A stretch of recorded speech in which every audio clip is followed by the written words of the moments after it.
to another action-packed edition of your trusted realty guide, The Property Show. Exclusive policy scoops, expert advice and a complete analysis on how to make smart investments in property. Joining me as always, Samir Jasuja, founder and MD of Prop Equity, to do the number crunching for you. Let's kick off with a look at today's lineup. Modi government's flagship Smart Cities project raises questions of execution and funding from state governments. Exclusive details on the show.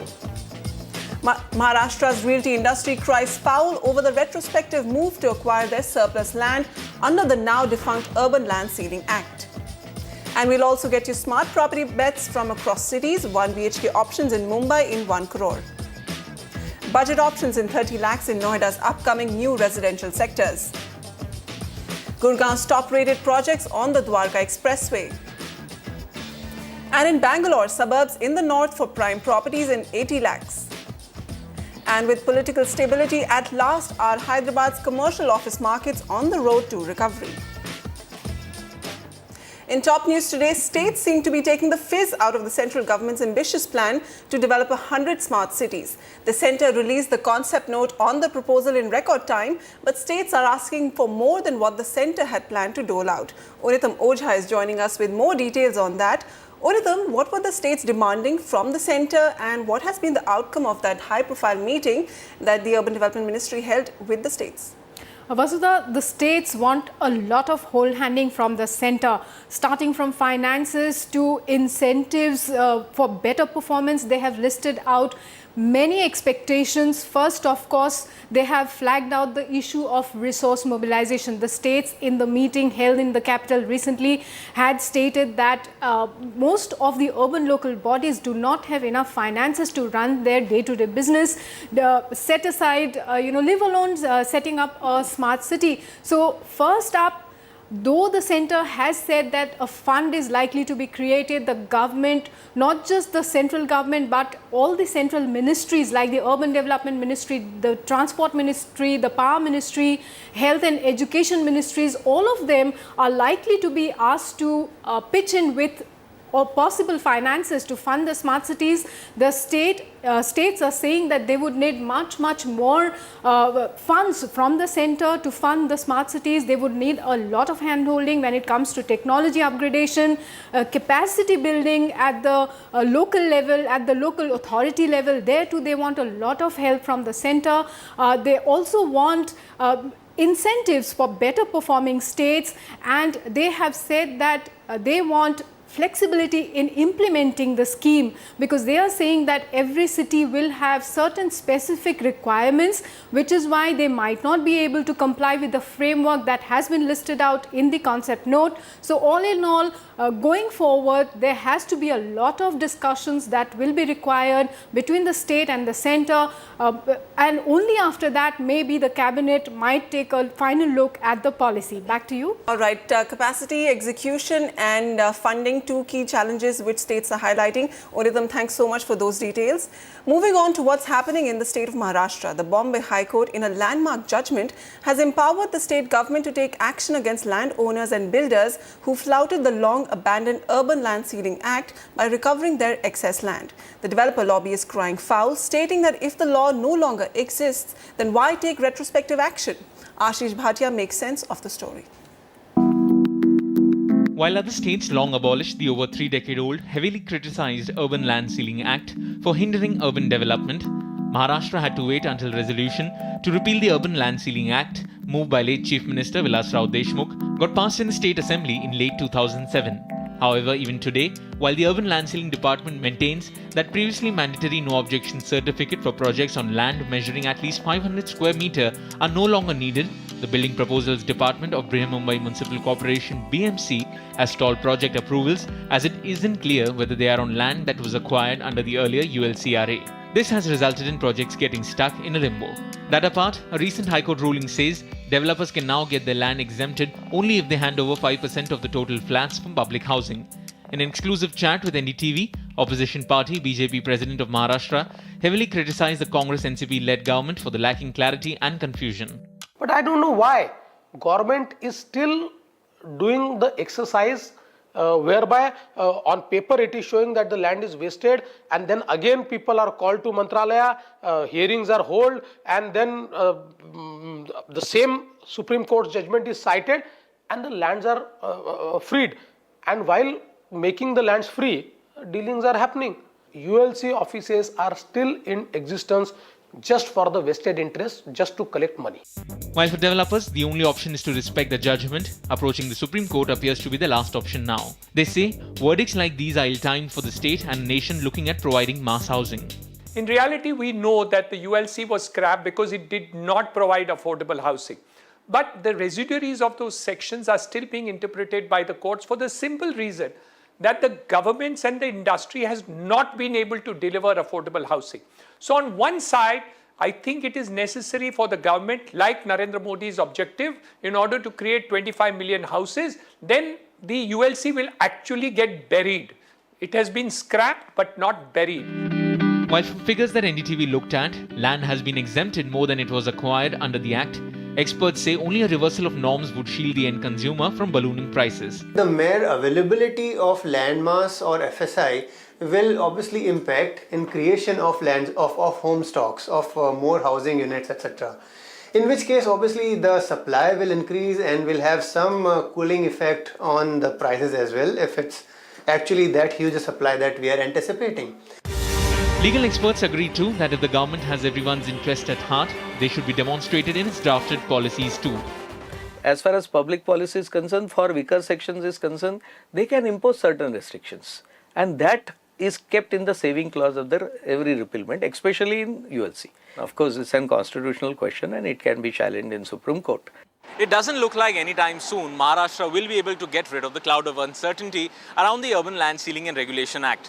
While the developers try and find a way out, for the moment the deadlock continues between all the stakeholders. And this continues to spell bad news for the buyers. With camera person Harmeet in Mumbai, Ashish Bhatia for NDTV.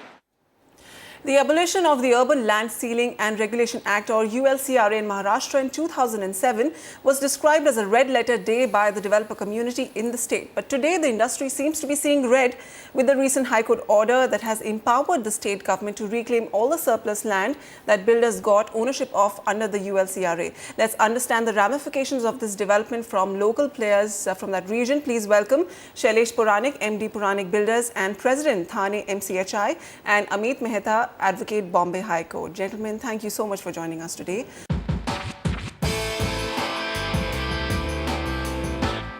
Shailesh, I would like to begin with you. Your first reaction to the recent Bombay High Court verdict. How are you and your developer body, MCHI, reacting to this?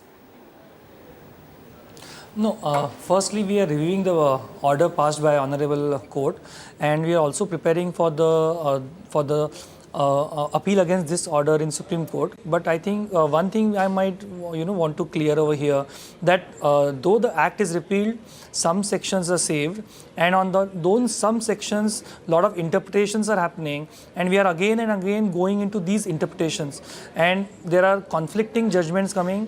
One order is passed in favor of government, one order is passed in favor of developers, again a new order, a new bench is constituted. All these things is leading to a lot of confusion. So my sincere request to everybody concerned, especially government, to bring in clarity. If we bring in clarity, we can create surplus stock. And if we can create surplus stock, then only the prices of homes will come down. The more hurdles, more impediments, more discretionary powers we have, or more interpretations of the law, it ultimately translates into the projects getting stuck, and the projects are stuck, the supply choked, and demand is still there. So we again see prices rising. I think so we all need to come together, reach a consensus, evolve a consensus, and we have easiness in implementing rules.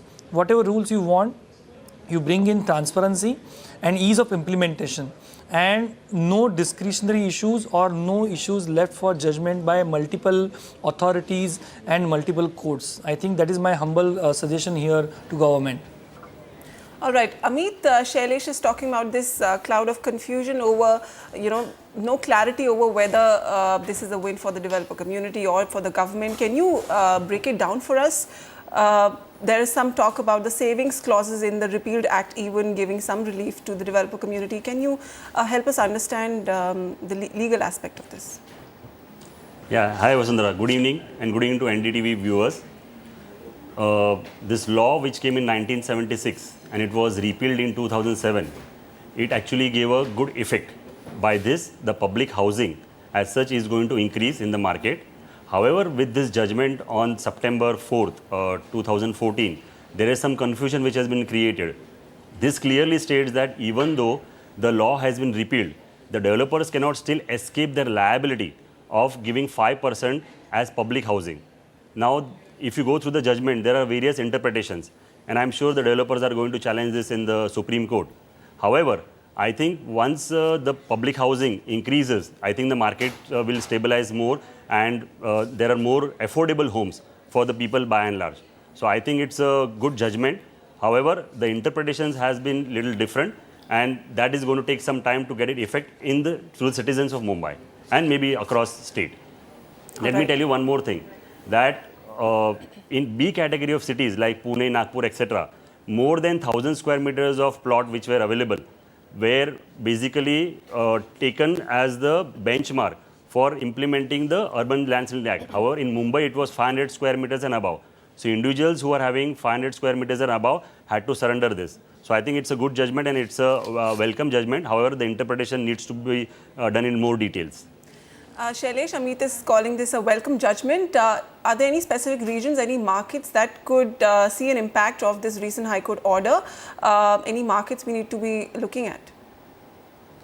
No, I don't feel that any market that we are supposed to look at because of this. But one thing is pretty clear, that unless the clear interpretation of judgment is out, developer as well as government can do effective implementation of this judgment and can have their plans for the projects drawn out, because we are still trying to analyze what the judgment says, because when you read the judgment in total, what you in turn find out is it's again saying that whatever is saved under the Repeal Act, that is actions under 10.3, 10.5 and 21 are saved.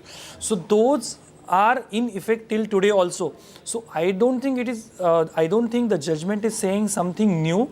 It is the same thing which is repeated.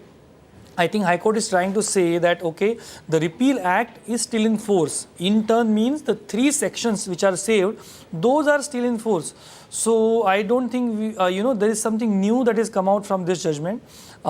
Yes, there was something new came out of some conflicting judgments earlier, what we saw.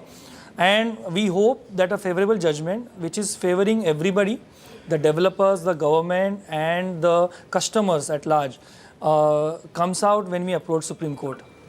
All right. Amit, also to the question of the fact that land records in the country are yet to be digitized, it's going to be a cumbersome process for the government to actually, if it goes ahead with the High Court verdict, to actually take action against, retrospective action against errant developers. It's going to be a cumbersome task to actually identify those surplus land parcels. What do you think can happen there? You're right, Vasu. Basically, if you find that in this judgment, when you bifurcate into a couple of parts, the implementation is going to be a very big issue in future. Because when you go for transfer of a property from one owner to another owner, it is done in maybe 3 or 4 years' time. However, when you're actually going to acquire it back, that's the government who is going to acquire it back, it is going to do it very quick. So this is going to give rise to more corruption, and it is going to give lots of more litigations in the country, because implementation is going to be a big issue right now, because everyone is going to have their viewpoint. So I think the government needs to have one single authority who should actually look into this matter, because it's there lots of land is involved in this, and it is going to have lots of disputes in near future. All right, Shailesh, you're representing MCHI here on the panel. So I'd like your view on the broader question of having a urban land sealing system. A couple of states still are yet to repeal it. Now, the rationale behind having such a system in place was to prevent private hoarding of land, to open land for public housing. That experiment failed, and obviously the act was repealed. And now the criticism is that all that was expected after the repealment was that land prices could sober down and more land could be unlocked for public housing. That as well has not happened. So either way, the issue of public housing has not been addressed. What do you propose then? No, I think I completely agree with you. The entire the reason behind bringing out ULC was to stop hoarding of land, to increase supply in the market so that the land is not locked in the hands of few. But what has happened is it had choked the supply.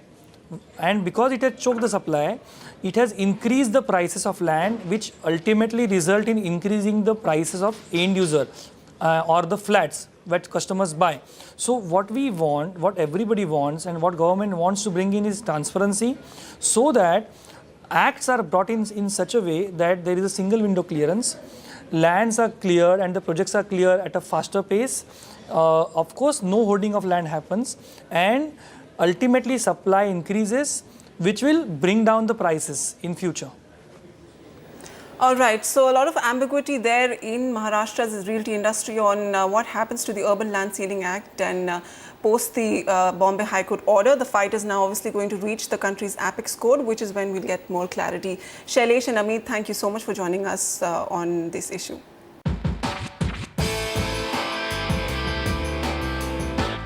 We have Rakesh Srivastav who has a question for Thane. Hi Rakesh, how can we help you? Hi Vasudha, I have done an investment in 2012 in Thane Gondbandar Road at Om Sai Plaza. The expectation and commitment from builder was given to get the possession in 2013. However, still no occupancy certificates ready to have the possession. How is the project and when can I get the possession on this property? All right, Gondbandar Road property, Om Sai Plaza, he invested about 50 lakhs. Rakesh wants to know, should he hold on? Now, Gondbandar Road is a prime market. Yeah, what understanding we have with respect to this project is that it's a small project with just 3 towers to be delivered in 2 phases. Phase 1 is delivered and families are already staying there with proper OC in place. Phase 2, finishing work is in progress and developer in the process of applying OC, and after fire audit and water line issue has some minor construction work is also remaining. Project is located in a decent location on Gondbandar Road near to the Puranic City, which is a major landmark project over there, and is 13 kilometers from the Thane Junction railway station with easy connectivity. Project has basic amenities only, including clubhouse and garden area. So today it is trading at 8,600 rupees a square foot, whereas the weighted average price of the market stands at 8,000 for the mid segment. So we would recommend you to hold on to the project only because of the location and the possession coming up for the second phase as well. And once the towers, all the towers are completed, I think the project will do slightly better than what it's priced right now at. Having said that, the weighted average price of the market is 8,000. It's over the weighted average price of the market. So the price appreciation is not going to be too much. This market has actually witnessed about 16.5% price appreciation on an annualized basis. And the inventory overhang of this market today stands at 12 months, which is pretty safe for the mid segment. Okay, so Rakesh, as Samir says, the biggest highlight of this project, Om Sai Plaza on Gondbandar Road, is its location. A lot of infrastructure developments in the surrounding region. Also, Gondbandar Road as a market has seen significant gains, about 41% since the second half of 2011. So stick with this project for now. Next, we have an email coming in from Rajesh Patel. He writes, I have a budget of 90 lakhs to 1.10 crores. Location Mumbai, Goregaon West. He wants to invest in a 2 BHK. Please suggest some good projects. Goregaon West. Samir, what do you suggest? Well, we've got recommendations for you both in Goregaon East and Goregaon West. Goregaon East being slightly cheaper at 13,500 on the weighted average price scale, whereas Goregaon West is touching 14,000. Given your budget of 90 lakhs to 1.1 crores, we will be able to get you a 2 BHK only at best because the weighted average price on the west side is about 14,000. Also, we've been able to hunt for some projects which are below the weighted average prices of the market, making those projects far more affordable. Coming to the key data points, Goregaon East has 26 months of inventory overhang, whereas Goregaon West is about 22 months. The weighted average price is 13,500 and 14,000 respectively, as I mentioned. The price appreciation of Goregaon West, although, has been slightly better at 12% annualized compared to Goregaon East at 9%.